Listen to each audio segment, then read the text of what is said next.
Stephen would like to know a good triple threat story. Hey, Stephen, I'm going to try to pronounce it Sobiak or Sowiak. Appreciate the question. Thank you for noticing the triple threat. Everybody that's ever listened to me talk about Scott and Chris knows what a great set of friends they were. I was always knocked out by their talent. It's a little generic when you hear people say like, Bam Bam Bigelow, the best big man in wrestling, or Chris Candido, what a great worker. To have worked with them and to see them work on a nightly basis. By this stage of my career, I've got a pretty good seasoned eye. And the three of us had gotten into almost like this mind meld, to be a little Spock and Star Trek into here. I could tell by the way Bammer was moving, and Chris, what was coming next. And where, like, when you start to think on that wavelength like that, it really makes it a lot easier and a lot more fun in the ring. They suffice to say both of them were incredible workers, but even more so, better friends. They were some of the good guys.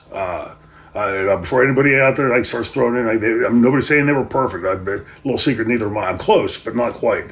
But as men, I think they handled themselves well.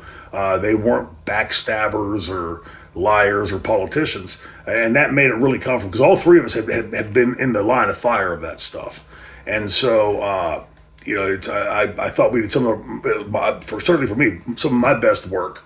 But please don't think that it's Shane Douglas's group, and so it was great because Shane Douglas was steering anything. Those guys we were equal members. Each of us had great ideas, and occasionally we'd throw out each of us stupid ideas. But you asked about some of the questions, some of the stories of these guys. I mean, I could go on for a 10-hour answer here because we had so much fun together on the road. I'll give it a little bit of the good and the bad, like try to keep it equal. On the bad side, it's no secret, Chris and Bammer, both, and at the time OxyContin for me, we were all pretty much in the throes of addiction and physical dependency.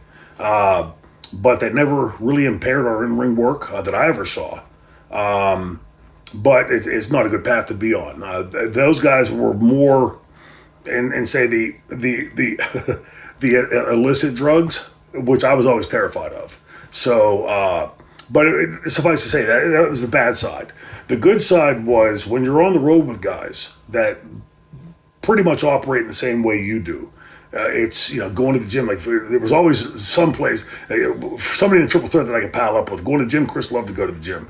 And a funny story about Chris: we were in New Orleans, and I was off with the elbow surgery, and it's about 3-4 o'clock in the morning. I had downstairs to get a bottle of water or something, and I had to walk right past the hotel gym, and Candido's in there doing jumping jacks and pushing up and running on the treadmill. And I said, like, do you ever sleep? Like, you need some sleep for the match tomorrow.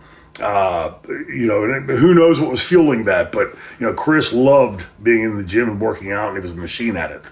And I think it showed. You could tell in Candido's state of addiction or physical dependency based on what great shape he was in. When he got hired by TNA, Bischoff had called me and said he's thinking about hiring Chris. I said, great, incredible talent.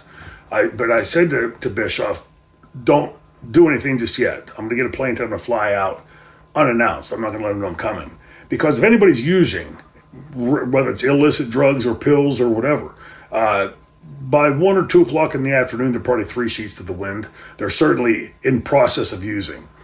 And I knocked on his door. He came out, opened the door. Hey, franchise, what are you doing here? And I completely clear-eyed, great shape. And I called Bischoff back from the airport. I said, hire him. He's clean, and a clean Chris Candido is a plus for the company. And unfortunately, that would turn into the broken leg ankle that would later kill him with after effects of the blood clot. Bam Bam.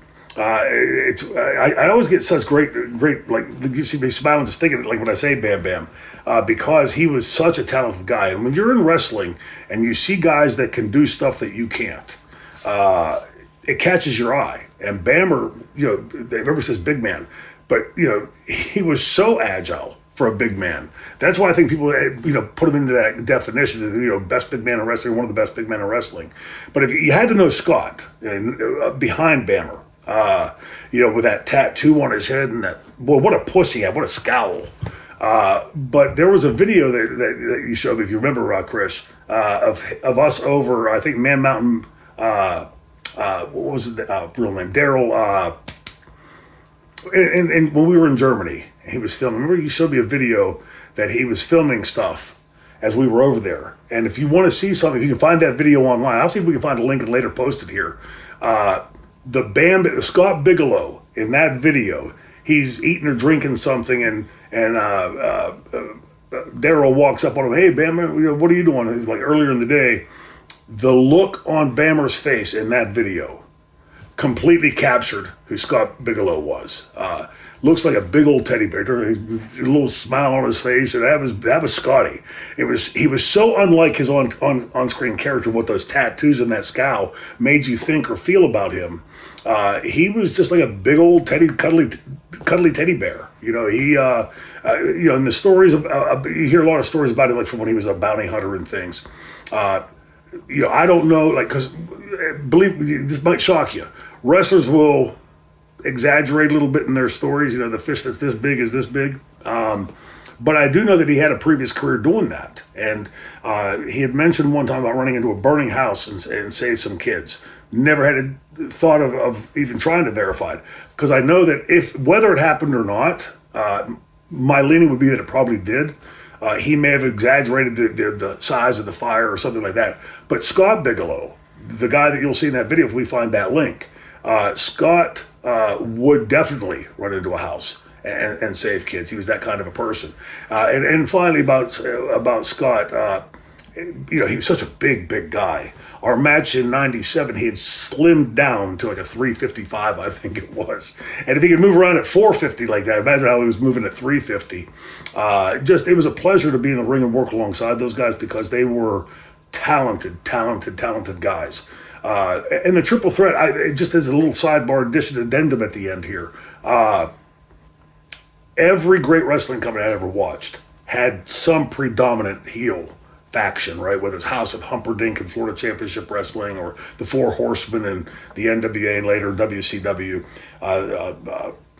Bad Street USA, the Freebirds in UWF. There was always that roughshod heel team. And I looked around at ECW early on and I thought, we have no heel faction. There's no Four Horsemen here.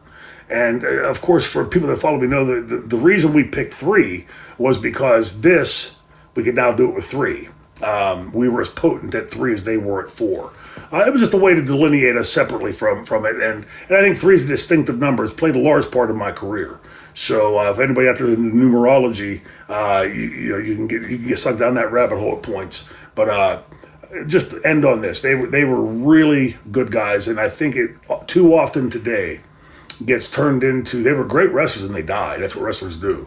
That's doing a disservice to the human beings that they were and the type of people they were. They were honest to a fault. They wouldn't stab you in the back. And everybody knows here the politics. I talk about how much I eschew politics in wrestling. You got none of that with those guys. One final point. Bammer always stayed at a different hotel. Me and Chris and Franny and Tammy, we'd always stay at the Marriott's or whatever. And Bammer was always like within a mile radius of where we were. And when he'd first get into his room, he would disconnect the phone. So you couldn't call us, hey, Bammer, you ready to go? You just had to pull up and wait for Bammer to come out. I hope that those put a little bit of meat on the bones to the caricatures that are Bam Bam Bigelow and Chris Candido. Miss them dearly every day. They're truly brothers of mine.